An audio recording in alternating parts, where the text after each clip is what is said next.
अस्सलाम वालेकुम वरहमतुल्लाहि वबरकातुहू। एक बहुत ही इम्पॉर्टेंट और अहम तरीन अपडेट लेकर आप तमाम हजरात की खिदमत में हाजिर हुआ हूँ। ये अपडेट अब तक का सबसे बेहतरीन अपडेट है सऊदी सरकार की तरफ से विज़न 2030 के मद्देनज़र रखते हुए। ये लेबर लॉ कानून में बहुत सारी बदलाव किए गए हैं जिसका इंतज़ार हम तमाम अजनबियों को काफ़ी अरसे से था, और अक्सर व बेशतर कहीं ना कहीं ये हमारे और आपके जहन में आता था कि इसमें कुछ बदलाव होने चाहिए। और ऐसा लगता है कि ये हमारी सोच को किसी ने जो है सऊदी सरकार तक पहुंचाया, और अब जो है अमली जामा पहनाया जा रहा है बहुत सारे बदलाव करके। सीधा चलते हैं और आपको बताते हैं, क्योंकि ये कानून जो मैं आप लोगों के साथ शेयर करने वाला हूँ ठीक 1 महीने के बाद 18 फरवरी 2025 से लागू किया जाएगा। तो इससे पहले कि लागू हो, आपको अपने हक़ और अपने तमाम कानून के बारे में, जो लेटेस्ट कानून है उसके बारे में पता होना चाहिए। सऊदी अरब के लेबर कानून में जो तब्दीलियाँ की जा रही हैं वो सऊदी अरब के हुकूमत ने विज़न 2030 के तहत लेबर मार्केट को बेहतर और ज़्यादा पुरकशिश बनाने के लिए लेबर कानून 2005 यानी रॉयल डिक्री नंबर M/51 में कुछ अहम तरामीम की हैं, यानी बदलाव किया है। ये बदलाव 18 फरवरी 2025 से लागू होंगी। इन तमाम कानूनों में नई तारीफ़ें, तरीक़ाकार और हुकूक शामिल किए गए हैं। इन तरामीम यानी बदलाव का मकसद उन कवानीन को वाज़े और मौसर बनाना है। अब आपको मैं बता रहा हूँ आगे क्या क्या जो है बदलाव किया गया है। जैसे लेबर एक्टिविटी, किसी ऐसी कंपनी के ज़रिए काम की सहूलत फराहम करना जो लाइसेंस याफ्ता हो और मुलाजिम उस कंपनी का हिस्सा ना हो। दूसरा जो बदलाव किया जाएगा वो ये है इस्तीफ़ा, यानी कि रेजिग्नेशन। एक मुलाजिम की तरफ से बग़ैर किसी दबाव के रिटेन तौर पर अपने फ़िक्स्ड टर्म यानी कि फ़िक्स टर्म कॉन्ट्रैक्ट को ख़त्म करने की ख्वाहिश का इजहार, ये भी आप कर सकते हैं। गैर सऊदी शहरियों के मुआहदे की मुद्दत, यानी कि जो लोग गैर सऊदी हैं, यानी कि सऊदी नहीं हैं, उन लोगों के लिए कॉन्ट्रैक्ट की मुद्दत क्या होगी, वैलिडिटी क्या होगी, ड्यूरेशन क्या होगा। गैर सऊदी शहरियों के कॉन्ट्रैक्ट को अब 1 साल के लिए फ़िक्स टर्म माना जाएगा।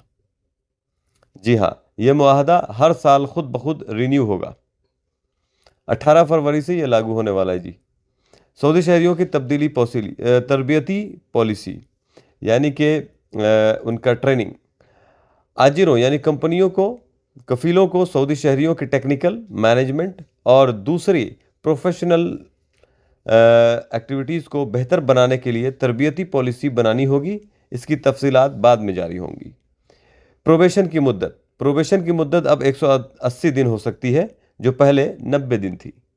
यानी कि पहले 3 महीना थी, अब 6 महीना। इस दौरान दोनों फरीक मुआहदे ख़त्म कर सकते हैं, यानी कि कंपनी भी चाहेगी तो आपका कॉन्ट्रैक्ट ख़त्म कर सकती है, और आप जब चाहेंगे कॉन्ट्रैक्ट ख़त्म कर सकते हैं।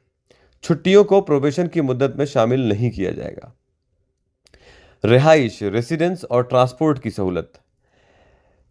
कफ़ीलों को, मुलाजमीन को, यानी कि काम करने वालों को रहने की जगह और ट्रांसपोर्ट की सहूलत फराहम करनी होगी, या इसके बदले नकद रकम देना होगा, यानी कैश में पेमेंट देना होगा। बराबर मौक़े और इम्तियाजी सलूक से बचाओ। आजिरों को यकीनी बनाना होगा कि नस्ल, रंग, जिन्स, उम्र, अज़दवाजी हैसियत या माजूरी यानी अपंगता की बुनियाद पर कोई इम्तियाजी सलूक न हो। यह कानून मुलाजमीन और मुलाजमत के दरख्वास्त दहिंदगान दोनों पर लागू होगा, यानी कि जो लोग काम कर रहे हैं उन पर भी, और जो लोग देंगे नौकरी उन पर, दोनों पर बराबर लागू होगा। अपील करने का हक़, मुलाजमीन यानी काम करने वाले एम्प्लॉयज़ का जो है उसके बारे में है कि अपील करने का हक़। मुलाजमीन एम्प्लॉई किसी भी डिसिप्लिनरी कार्रवाई के ख़िलाफ़ 30 दिन के अंदर अंदरूनी अपील दायर कर सकते हैं। अगर आजिर 15 दिन के अंदर फैसला न करे तो मुलाजिम लेबर कोर्ट में शिकायत कर सकता है। मुआहदा ख़त्म करने के नए कानून।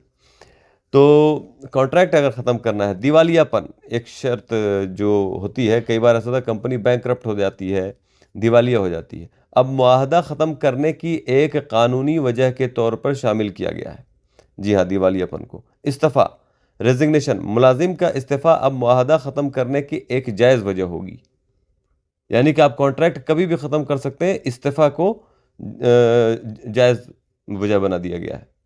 इस्तीफ़ा कबूल या मुस्तरद करने के लिए आजिर के पास 30 दिन होंगे। यानी आपका रिज़ाइन एक्सेप्ट करने या उसे रिजेक्ट करने का कंपनी को या कफ़ील को सिर्फ 30 दिन का टाइम होगा। इजाफी वक्त यानी ओवर टाइम के हवाले से बताया गया है कि मुलाजिम और कफ़ील इस बात पर इत्तफाक कर सकते हैं कि इजाफी काम के बदले मुलाजिम को तनख्वाह के बजाय छुट्टी दी जाएगी। यानी ये कंपनी और आप दोनों बैठ करके डिसाइड कर सकते हैं कि आपको ओवर टाइम का पैसा चाहिए या जितना ओवर टाइम आपने किया है उसका आपको छुट्टी चाहिए। और उसके बाद है मर्द मुलाजमीन को बच्चे की पैदाइश के 7 दिन के अंदर 3 दिन की जो है मैटरनिटी छुट्टी मिलेगी। सोग की छुट्टी यानी कि कहीं कोई जैसे मौत हो जाती है उसके हवाले से है कि कोई घटना घटती है और सोग मनाना हो तो मुलाजमीन को भाई या बहन के इंतकाल पर 3 दिन के सोग की छुट्टी दी जाएगी। ज़चगी की छुट्टी ख़वातीन मुलाजमीन के लिए यानी मैटरनिटी छुट्टी जो है औरतों के लिए 12 हफ्ते कर दी गई है, जिसमें से 6 हफ्ते पैदाइश के बाद और 4 हफ्ते पैदाइश से पहले लिए जा सकते हैं। गैर कानूनी लेबर सर्विसेज पर जुर्माना गैर लाइसेंस याफ्ता लेबर सर्विसेज फराहम करने या गैर सऊदी शहरियों को बगैर इजाज़त के काम पर रखने पर 2 लाख से 5 लाख रियाल तक जुर्माना लागू होगा। अब आपको मैं बता देता हूँ इसका पूरा कंक्लूज़न। तमाम कंपनियों को अपने मुआहदे, मुलाजमीन की पॉलिसीज़ और कानून को इन बदलाव के मुताबिक अपडेट करना चाहिए। अगर किसी मदद की ज़रूरत हो तो माहिरीन से रब्ता करें। उम्मीद करता हूँ आप तमाम हज़रात को ये तमाम तब्दीलियों के साथ जो नया लेबर लॉ जो लागू होगा उससे काफ़ी ज़्यादा मुसर्रत और खुशी हासिल होगी और बल्कि लोगों को आसानी हासिल होगी। मिलता हूँ फिर एक लेटेस्ट अपडेट के साथ, तब तक के लिए अस्सलाम वालेकुम, दुआ में याद रखें।